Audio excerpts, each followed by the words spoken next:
Bismillahirrahmanirrahim. Alhamdulillah wa ameen. Wa sallallahu wa sallam wa barak ala abdihi wa rasulihi nabiyyina wa imamina Muhammad wa ala alihi wa sahbihi ajma'in. Amma ba'd. Assalamu alaikum wa rahmatullahi ta'ala wa barakatuh. So before we take hadith number 33, and inshallah ta'ala hadith number 34, a few needed, brief, basic, beneficial introductions regarding to our class, our lecture tonight. The first is hadith 33 and hadith 34, of course, are part of a book. Towards the tail end of that book of 40. And in actuality, there are 42 hadiths. So 42 hadiths were collected and compiled by an Islamic scholar of the 7th Hijri century, the 7th century of the Hijra. So, how do I, as a 9 to 5 Muslim, as a student of knowledge, as an aspiring student of knowledge, as an imam, as a scholar, whatever my level or grade is, how do I benefit from this book? And how do I maximize my benefit from this book? And how do I enhance this book as a base? How do I solidify it? Right? So Nawawi, may Allah have mercy upon his soul, is a scholar who lived and died in the 7th century, 676 to be exact. So for sure, there were many scholars of hadith who came before him. And there were many scholars of hadith during his era. And there were many other scholars who came after him. So therefore, Nawawi, may Allah have mercy upon him, he isn't the original collector of these hadiths. This is a small ship, a canoe, that's banking going to the coast, whereas the large ship can't get but so close because of shallow waters. You know, you get stuck in a sandbank back in the day. And even to this day, this very day, a warship is not going to be directly on the coast. If it's a bank, it has to have a smaller vessel. So 40 hadith is a summarized, condensed, selected collection from bigger, greater, older works. Everybody knows this is common sense, but common sense isn't so common. That's a fact. Common sense isn't so common. All right. So, if I want to do further study, I haven't fully whetted my appetite. The class was so nice, it was so amazing. The Imam, he explained these hadiths. I want more. Is there a part 2? There isn't a part 2. But you can go to the bigger book. You can go to the original sources of the author, such as Sahih al-Bukhari. And if that's too big, too bulky, too beefy for you, then there's a summarized Bukhari. And there's a summarized Muslim. And if you want something smaller than that, more well-rounded, polished, Riyadh al-Salihin, to maximize your benefit, depending on your appetite, how much you want. So I want to read the direct source, Muwatta Malik. I want to read the direct source, Sunan al-Tirmidhi, etc. So these summarized books are very important. They're very beneficial. They're excellent for the layman, for the imam to read to the community, but never ever will they suffice for the open water. This boat is too small in the open water. The waves are too choppy. You never make it. Everyone understand this? So therefore, knowing that there is a bigger source, point number 1. Point number 2, knowing that these hadiths, these 42 hadiths, are meant to be collective. They're meant to be comprehensive. They're meant to give you a good, strong, solid foundation in your deen concerning what you're supposed to believe in as a Muslim and what you're not supposed to believe in, and how you're supposed to believe. How are you supposed to perform your worship? Prayer, zakat, fasting, hajj. How are you supposed to behave with the law, with yourself? You can't treat yourself like that. That's wrong. you're wronging yourself. And of course, how are you supposed to behave with your wife, your husband, your daughter, your son, your teacher, your elder, your youngster, your politician, your banker, people that you have to come across and interact with, non-Muslims, family members, etc. Rather, how are you supposed to treat and behave in front of the angels? Because they're living. They aren't humans, but they're living beings, and they're around you, always with you. And you have to show them respect as well. There's certain things you're just not supposed to do in front of them. Okay? So, along with softening of the heart, tenderizing the heart, meat tenderizing, whether it's through seasoning, beating it, what process you use to soften that red meat that's a little tough, or it can be poultry, but you have a process of making it tender. So the cooking process is quicker, juicy, tender, succulent, supple, sumptuous, etc. And the same applies to the heart. The heart can grow hard, rusty, stinked, and it needs to be softened. It needs to be tenderized. And when you read the 40 Hadith of Nawawi, especially towards the end of the book, you can clearly see that. Those Qudsi Hadiths that he's throwing at you, hurling at your hard heart. Ya ibadi, oh my servants, oh my servants. Oh son of Adam, if you come with me, if you bring all of the sins on earth, without shirk, I will bring you more forgiveness. So the main purpose and the main objective of this book is a solid foundation for the Muslim concerning his belief, concerning his acts of worship, and concerning his behavior. Last but not least, concerning his heart and tenderizing, softening his heart. And of course, there are other benefits as well with regards to al-qawaid wal-usul, maxims, principles of the religion. Principles of the religion. Al-bayyinatu ala-al-mudda'i. The burden of proof is upon the claimant. You're claiming this is haram, we can't do this, we have to do this, you must provide the proof. That is a principle of life in the Muslim. If you make a claim against someone or something, you are responsible for the proof. And you can't say it's well known. Or you can't say, no, you have to prove that it's halal. So these principles that are applied to 100 fiqh issues. A man got married, then he got divorced, his wife is on her deathbed, does she inherit, etc., etc., etc. Someone was accused of stealing, but at the same time, such and such, such and such.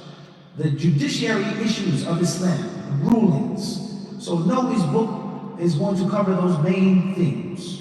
Basic belief, basic aqidah, your ibadat, acts of worship, your akhlaq, your adab, your manners, your character, how you conduct yourself.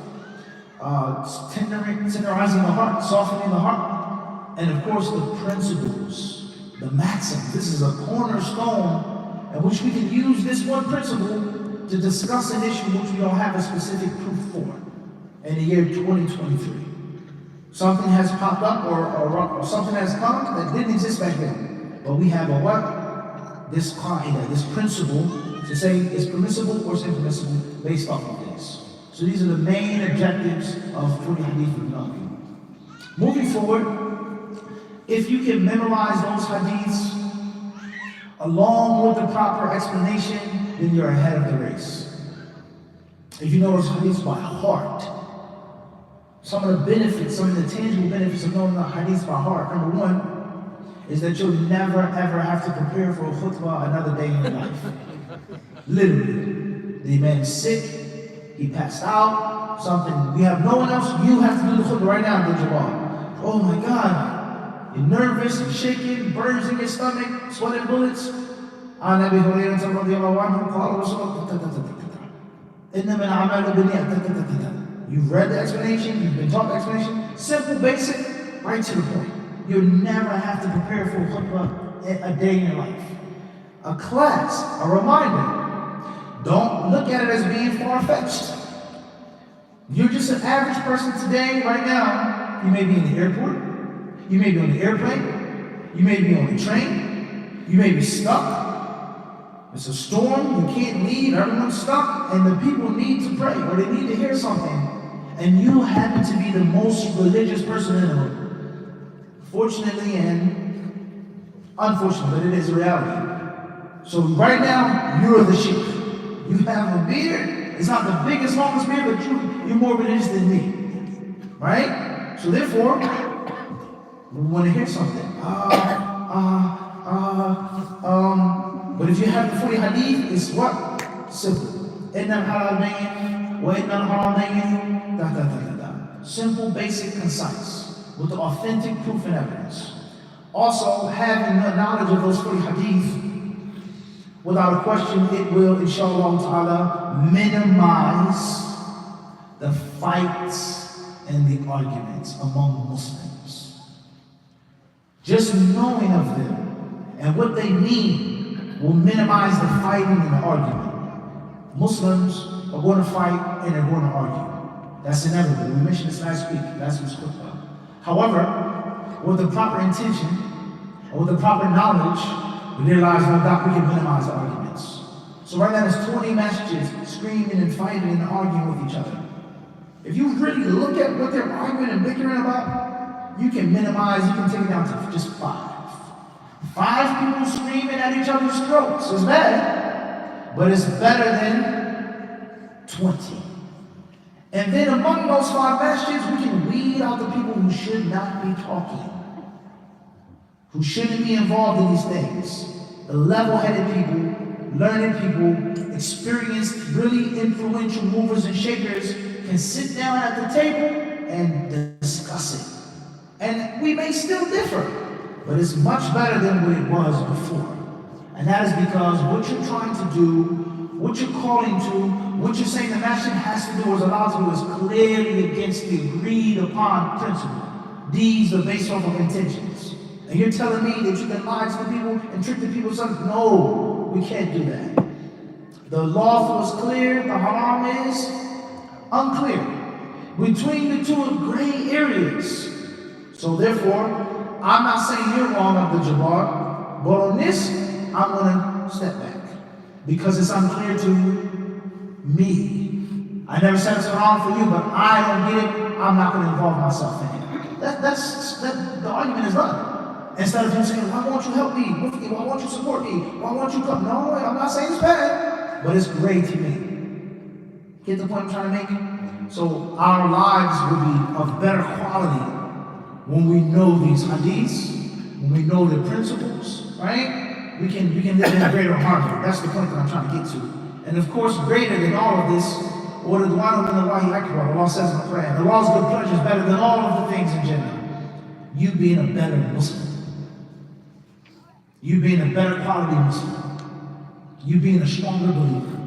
And of course, the lifeblood of a believer, the foundation is knowledge. Is knowledge. The Prophet ﷺ visited the young Jewish boy who was sick, who used to serve him. Where is this young Jewish boy? I haven't seen him around. Where's he at? He heard he was sick. He knocked on his door. He visited his home. He saw the little boy was very ill with a bad fever. And the Prophet ﷺ immediately seized the opportunity and he gave him dawah. He told the young Jewish boy, say, La ilaha illallah, Muhammad Rasulullah. The young boy looked towards his father, who was a Jew. His father said, Abul Qasim. Obey Abul Qasim. He didn't call him the messenger, but that's his kunya, Abul Qasim. The boy made the shahada. And the Prophet said, Alhamdulillahi ladhi anqadhahu min an-nar. All praise is for Allah who saved him from hell. Meaning through me. By him acknowledging what? Me. So acknowledging the messenger, loving the messenger, following the messenger, knowing about the messenger, that's the direct path to Jannah. And that is the direct insurance against Jahannam. And the Prophet ﷺ also tells us in another authentic hadith, كل أمتي يدخلون الجنة إلا من أبى. قيل يا رسول الله ومن يأبى؟ قال من أطاعني دخل الجنة ومن عصاني فقد أبى. All of my nation will enter paradise. All of the believers will go to paradise. And subhanAllah, look at the Quran. أعدت للكافرين فاتقوا النار التي fear fire وقودها الناس والحجارة. Its fuel is made of stone that is prepared for the disbelievers. So this verse proves that hell was not made for sinful believers. Sinful believers, may Allah protect us, will be punished. Who? We don't know specifically. This leader is in hell for sure. He embezzled money. We don't know that. Allah could have forgiven him. You don't know. He killed all the people. We don't know. Allah could have wiped his sins clean before he died. We don't know. Well, for sure, there are people that want to go to hell from this ummah, but they won't dwell therein forever. Their punishment will not be perpetual. They will not be punished over and over forever, and that is because they are foreign to that place. They are not made for that place. أُعِدَّتْ لِلْكَافِرِينَ. Allah says, made for the kafirin, and it doesn't say for those who are disobedient. And that's a beautiful benefit from the tafsir. من بلاغة القرآن أعدت للكافرين. And Allah says about Jannah, أعدت للمتقين, prepared for the pious. So therefore, with that being said, the Prophet ﷺ tells us, all of my nation shall enter paradise except for those who refuse. Who will refuse, O Messenger? They asked the Prophet ﷺ. He says, those who obey me will enter paradise, and those who disobey me, they will enter hell. How do we obey the Prophet if we don't know anything about him? If we don't know what his message is about? As far as if you're a caller to Islam, then khalas, you're a da'iyah. You can run through all of the arguments that the non-Muslims bring to you just with 40 hadith. They say this about Islam, the Prophet, you can hot knife to butter, easy.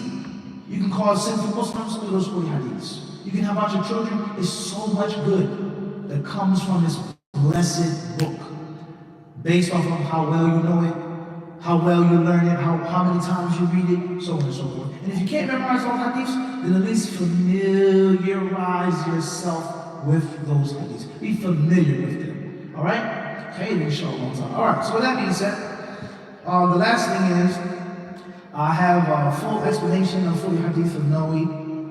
Several versions that are for free on our YouTube channel, HadithDisciple. We've explained the book maybe 3 or 4 times. We have a written explanation of it as well that is online, and another written explanation which hasn't been published yet of 40 hadith of Nawawi. For those who wish to read all of those hadiths and see how we explain them and how we interpret them, so on and so forth. All right, khair inshallah. Let's get started with tonight's class. Who's the first volunteer to read those hadiths? Hadith number 33 from memory. Munis, how's it look? Anybody? Right. Who can read a hadith from a text, phone, book, whatever? Who can read it? Who's the volunteer to read a hadith? I'll read it. Bismillah. On the authority of Ibn Abbas, may Allah be pleased with him, that the Messenger of Allah sallallahu alaihi wasallam said, were people to be given everything that they claimed, men would unjustly claim the wealth and lives of other people. But the onus of proof is upon the claimant, and the taking of an oath is upon him who denies. Tayyib, Jazakallah khairan. One more time, please. On the authority of Ibn Abbas, may Allah be pleased with him, that the Messenger of Allah, peace be upon him, said, were people to be given everything that they claimed, men would unjustly claim the wealth and lives of other people. But the onus of proof is upon the claimant, and the taking of an oath is upon him who denies. Jazakallah khairan. So hadith number 33 states, عن ابن عباس رضي الله عنهما أن رسول الله صلى الله عليه وسلم قال لو يعطى الناس بدعواهم لادعى رجال أموال قوم ودماءهم ولكن البينة على المدعي واليمين على من أنكر. حديث حسن رواه البيهقي وغيره هكذا وبعضه في الصحيحين. Abdullah ibn Abbas, Of course, there's a story about Abdullah ibn Abbas's legacy, how young he was, how many hadiths he memorized, how many hadiths he narrated. Many scholars hold the view that it is unlawful to differ with Abdullah ibn Abbas's interpretation of the Quran. منهم من قال لا تجوز مخالفة ابن عباس في التفسير. You can't go against. Ibn Mas'ud said this, Zayd ibn Abbas said it, class. How powerful he was. So obviously the Prophet made dua for him. Is that an absolute statement or not? That's not the point. But the point is his virtue. Abdullah ibn Abbas as a hadith scholar, as an exegete, tafsir scholar, fiqh, the schools, the imams, the list goes on. Abdullah ibn Abbas's virtue. And when the Prophet ﷺ left this world, Abdullah ibn Abbas was barely in puberty. He had scruffy beard, barely had a little bit of hair on his face, barely in puberty, just in the early stages of puberty. He wasn't a man. And he became so great, big, and tall. Right? So Abdullah ibn Abbas's life and legacy is a lecture in itself. The legacy of Ibn Abbas. Any book of fiqh, hadith, tafsir, aqidah, you're not going to be able to skip a page without reading Ibn Abbas. That's a fact. Right.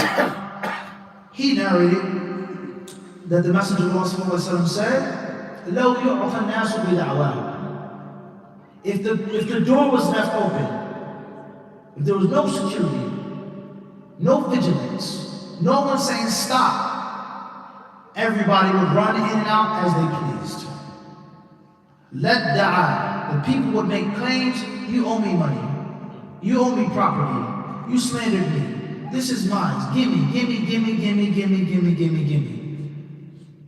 The people, there will be chaos, there will be hectic. If there was no proof, if there was no evidence, if there was no system, if things were not orderly, لَوْ يُعْفَ النَّاسُ بِدَعْوَاهُمْ, with their claims. لَدَّعَى رِجَالٌ men, Allahu A'lam, their level of faith, munafiqs, men, rijal, would claim the blood and the wealth and the property of others. This is how things are. From among the believers and the Muslims, there has to be proof. There has to be structure. There has to be some security. Because the soul, the nafs, if it's left by itself, we know the destruction that the nafs can cause to itself. SubhanAllah, think about that. How much harm will you do to your own body and mind and soul if it wasn't for the deen? If it wasn't for the deen. What the damage that you can do to your own self, let alone to the next human being. Physical, emotional, psychological, etc. So there has to be a system. And that system is, the Prophet ﷺ says in the next hadith, وَلَكِنْ الْبَيِّنَةُ, clear proof that you owe me this money. I have witnesses. We have a contract. I have witnesses that this woman is divorced from me. She's saying, no, I'm still in iddah. You still have to provide for me.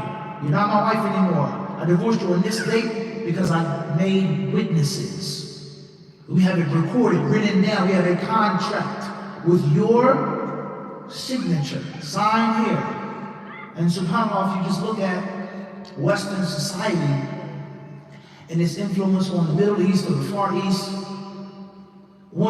just think about paperwork. How much paperwork you gotta do or to get anything. How many times are you signing? The machine asks you, are you sure? Are you sure?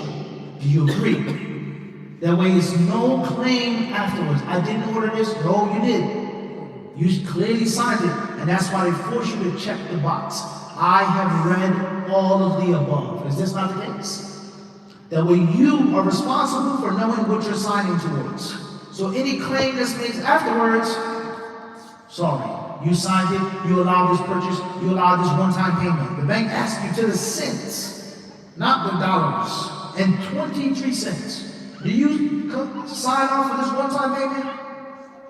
So Bayyinah and the wisdom of Bayyinah and how Bayyinah prevents problems from sprouting, it minimizes or flattens them when they come, when they sprout, and it keeps them from sprouting again. So I need to borrow some money. Who can lend me some money tonight? Anybody? 5,000. Cash, right now. This minute, in the car. I'll write it down. No, what do you mean? Why write it down? How many years you know me? I have a lot of witnesses.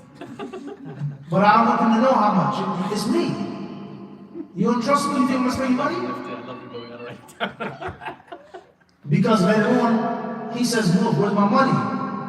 I know you're shaking everything, but I need my money. Oh, no problem. I'll sell you 4,000. Wait a second, what? It was 5. No, I just said it was 4. It's done. No, Mufti, you owe me 5,000. No, trust me, it was 4. Go back and check the text message. So, the longest verse in the Quran is about what? Tawheed, Ibadah, وبصفة أخص فلوس أخص المعاملات, money. The longest verse in the Quran talks about money. That's interesting. Have you ever heard a non-Muslim mention that? Have you ever heard that come up? People talk about killing in the Quran, slavery in the Quran, racism in the Quran, injustice in the Quran, misogyny in the Quran. Have you ever heard a non-Muslim talk about the longest verse in the Quran? Think about that. Someone is attacking Islam. Surah 9, this, that, kill them where you find them. Have you ever heard any of them saying the longest verse in the Quran? Never. And there's a reason why they don't talk about that, because that would flatten their whole entire argument. That the Quran's longest passage is about protecting the wealth and the honor and the respect and the property of people. So how are you sitting here telling me that Islam is against this and destroying and ruining and enslaving? Something's off. So that's just one benefit you can take from me. Someone who's attacking Islam, don't talk about how old Aisha was and read Surah Baqarah, such and such. Read the longest verse in the Quran, then come back to me. And then you get a clear message of what Islam is about. So the longest verse in the Quran talks about writing down debts. And the purpose of writing down the debt is to keep shaitan outside from the inside. Once the shaitan enters between the people, it's chaos. Mufti stole $1,000 from me. He took my money. I was generous enough to lend him the money. He stopped answering my calls. He didn't respond to my texts. He acted like he didn't know me anymore. I don't owe you anything. What are you talking about? I gave him $4,000. We have 2 witnesses, no shaitan. And the same applies to people's rights, to recording the debt, bringing witnesses, having just witnesses. And a camera isn't just enough, because people can edit footage. We've seen that. People can play with footage. They're photographers among us, huh? How easy is it to play with the footage, play with the image. And that is why whenever you read an article or you read an online encyclopedia and you have an image, the image has to have a what? An authority. It's taken by this outlet. That way you can contact someone who took the photograph. Where are the negatives? What is the origin of this photo? It's never just a photo online. There's always such and such images, such and such broadcasting. So the Bayyinah, it prevents problems, it minimizes problems, and it remedies problems. So if you don't have the Bayyinah, and you've claimed that this person is a fornicator, my wife cheated on me, my husband cheated on me, this person stole my money, this person slandered me, so on and so forth, that's a sin. And in the Islamic legal system, that is an offense for which you are to be punished. So if you make a claim against someone without the necessary proof, what's your end game? What are you going to do to save your back, to save your blood, to save your neck from this punishment? وَالْيَمِينُ عَلَى مَنْ أَنْكَرَ. You swear by Allah, in a way, in a time, a manner, this happened, I don't have any proof. You can't get what you're claiming, but the punishment is dissolved, in theory. Everyone understand this? And a perfect example of this is the 24th chapter, in which Allah subhanahu wa ta'ala talks about men who slander their wives without the necessary proof and evidence. And if a man accuses his wife of cheating on him, He must have 4 sane, just, righteous Muslims who saw your wife, this man, having physical intercourse. Not hugging, not kissing, not alone, not in the room. Physical intercourse. How difficult is that? Let's ask ourselves a serious question.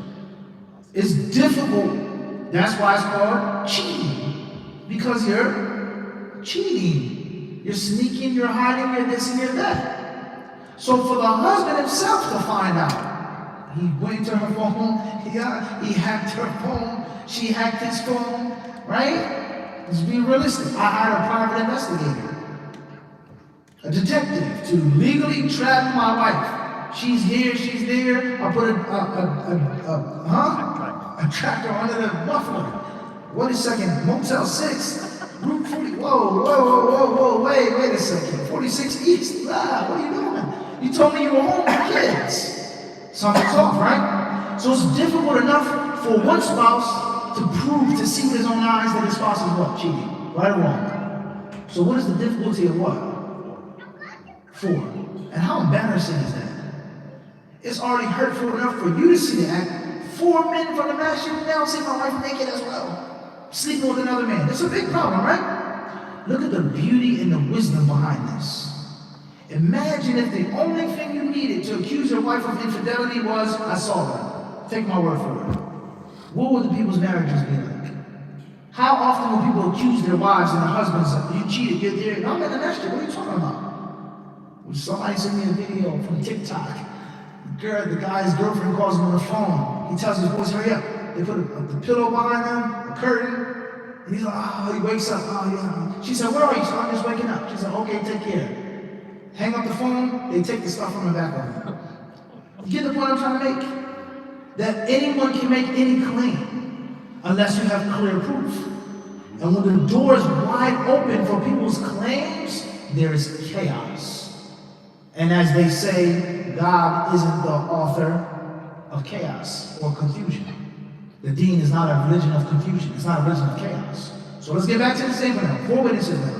4 men, just men, righteous men, that have to see the act. So what do you do, as the Prophet ﷺ was asked by the companion, in takallama bi'amrin azim. When sakata, an amrin azim. If he speaks what he saw, it's a big problem. You're accusing this chaste Muslim woman of being unchaste. That's a big problem. But if he sees what he sees and keeps silent about it, I know what I saw, then of course that's also a big problem. So what's the way out? He has to swear by Allah. How many times? She swears by Allah to defend herself. How many times? At the end of the male swearing, may the curse of Allah be upon me if I'm lying. And at the end of her swearings, may the anger of Allah be upon me if I'm lying. No one can prove his word over her word. They're separated. They go their separate ways. They can never ever remarry. So Hadith says, the burden of proof is upon the claimer. If you don't have the proof for your claim, how do you protect yourself from now being held responsible? And that is by saying, Wallahi. Everyone understand this? But you still can't get the wealth, or this person isn't going to be punished because you don't have the necessary proof. But you're no longer held responsible for that attack and that slander of that Muslim. Like the example of the infidelity. Everyone understand this? The man says, I saw my wife, he has no proof. If he slanders his wife without the necessary proof, he's to be punished in Islam. That's a grave sin. But at the same time, he's saying, I saw it. 4 men weren't there. She got up, she ran, he jumped out the window. I didn't have time to get four brothers. So what's the solution? And the woman is going to protect her honor. She's going to protect herself from being punished in the deed by making that what? Those oaths. That's the moral of the story. So the hadith is teaching us, number 1, if it wasn't for the system, if it wasn't for the Islamic vigilance, there would be chaos. Everybody understand that part of the hadith? There will be what? Chaos. People would be claiming, you owe me, etc., etc. So therefore, the prevention of that chaos, the minimizing of that chaos, doing away with that chaos is found in one word, and that is bayyina. What proof do you have? Show us some evidence that this person stole this from you, or owes you this money, or this person, etc., etc., etc. And if you don't have the proof, then you're now held responsible for slandering a Muslim. You're now held responsible for defaming a Muslim, scandalizing a Muslim. No matter what happens, no matter what proof is brought, everyone will continue to gossip about his brother in the masjid. You tarnish that person's reputation. So that's a threat. وَالْيَمِينُ عَلَى مَنْ أَنْكَرَ. The way that you save your skin is through the oath. How many times? Who do you make the oath in front of? ETC. We all on the same page or not? Everybody trying this? And from the benefits of this hadith is that if you have the proof and evidence, you don't have to sweat. You don't have to get upset. They can make whatever claim they want. If you have the proof and the evidence, you don't have to worry. And that is why detectives catch people with a simple, basic trick. And that's the alibi. Where were you on the night of the 23rd of September? You stutter, you look down, you scratch, come with us. You're not guilty yet, but you need to come with us now. Your alibi is fishy. But if you know, I was in my house, this time, and said I have everything, no problem. You can put the cuffs on. There's no problem, because I didn't do the crime. So there's no need to sweat and to worry, because you know for sure you did not do the crime. And even if you're set up and you're franked, you know that Allah Azza wa Jalla, inshallah, has your back, is protecting you. And it's nothing but a matter of time before the truth reaches the surface, in this world or the next. And that is why people that are guilty are extremely defensive. People that are guilty are extremely, and that is why they attack and they abuse others. And if we want to apply this to what's happening in Palestine and Gaza, then look, every 5 seconds those words are being thrown and hurled. Terrorists, Nazi, this, that, anti-Semitic, It's a constant barrage of name calling, because they themselves know that they are what? Clearly guilty. So we need to shame and smear as much as we can to keep the probing light off of our bloody history in these lands. And that's the oldest trick in the book, is to defame someone. It's to call someone a bad name. You're a liar. You're this. You just got a problem with such and such. You have a problem with black people. That's none against black people. Mufti, did you take it or not? If I didn't take it, go ahead. You're going to look stupid. Look to the back. Because I know I didn't take it. But I'm extremely defensive, attacking this, how you're this, you're that, calling their names. That proves what? Something's wrong. And that isn't from the character of the believer. The believer is supposed to be calm, especially if he knows that he has the truth behind him. Last but not least, with regards to Islamic scholarship. Islamic scholarship. Munis, you do something that I disagree with Islamically. Let's use a classic example, wearing blue. You got on a blue puffer jacket, right? Tommy Hilfiger, right? I'll make some examples later about wearing blue, just examples. It's haram to wear blue. I say, you said, no, Mufti, it's permissible. No, trust me, it's haram, brother. You can't wear blue. Not in the masjid, you can't wear it, right? All right, no problem. It was the Hadith hoodie last week, right? Yeah, it's funny. Right.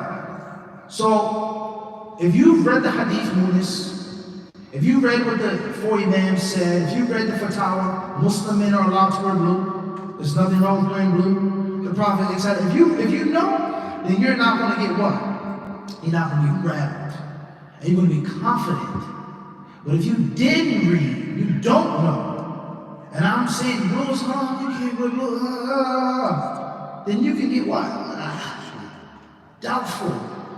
But when you have the Islamic knowledge, the bayyinah, Jazakallah khairan, Mufti. Shukran for your advice. Thank you very much. I'm going to keep my jacket on. And this is very important with regards to imams and scholars. You're going to do things many people don't agree with because it's the first time that they've seen it or heard it. And the human being rejects that which he's ignorant of. That's a principle. So if I'm leading a salah, I'm traveling, you're not, how can you do this? Where your residents? No, my man, people may feel this. I don't know somebody else thought this. Just keep it real. But if I know what I've read and what I've studied, and if I'm confident about my Islamic scholastics, I have what? No problem. We can differ, but I know what I'm talking about. Even if you have a different method, I know that what I did has a basis to it.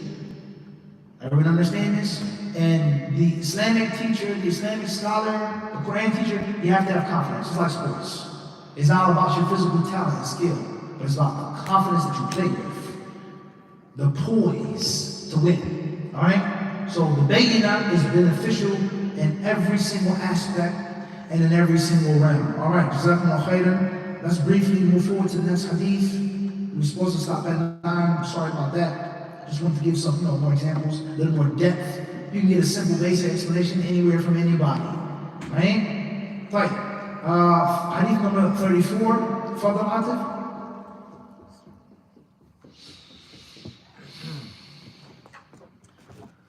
On the authority of Abu Sa'id al-Khudri, may Allah be pleased with him, who said, I heard the Messenger of Allah sallallahu alaihi wasallam say, whosoever of you sees an evil, let him change it with his hand. And if he is not able to do so, then let him change it with his tongue. And if he is not able to do so, then with his heart, and that is the weakest of faith. جزاكم الله خيرا.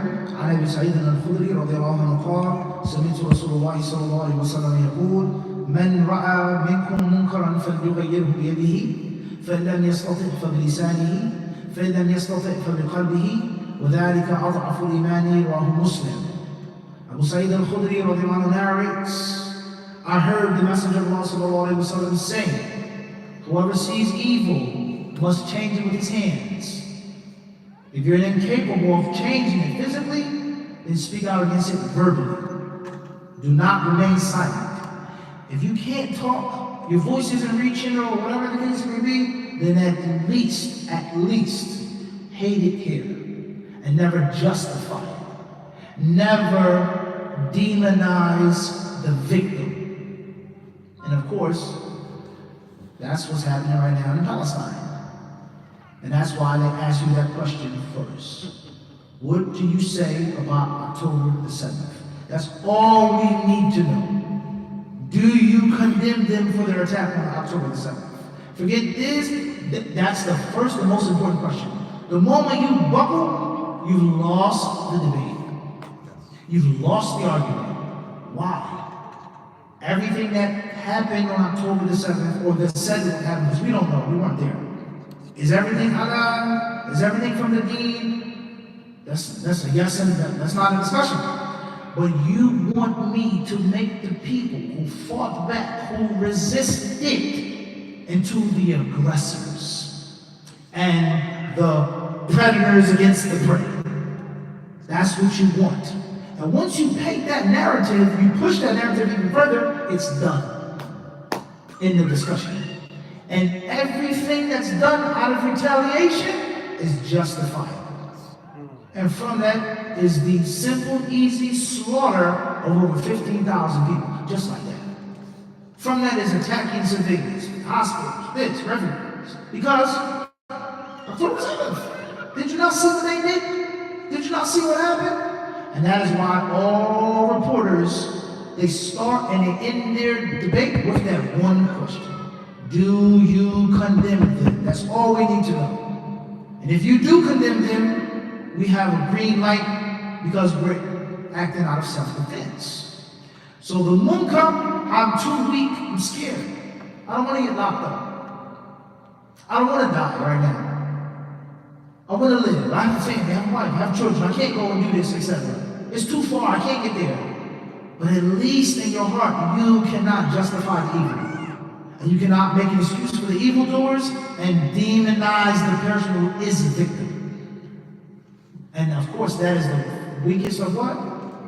That's the weakest of faith. And the moment you make an excuse for oppressive people, wrongdoing people, you have no faith left. Iman isn't in your heart. When you don't recognize that which is evil, and of course this is very, very dangerous. So therefore, in brief, this hadith shows us, number one, the obligation of enjoining the good and forbidding the evil, the virtue of enjoining the good and forbidding the evil.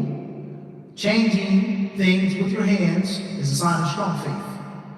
Keeping silent, deaf, dumb, and blind is a sign of weak faith. And this hadith also proves and it shows us is that faith rises and falls. And that is a part of the aqidah of a Muslim. You do haram, your faith plummets.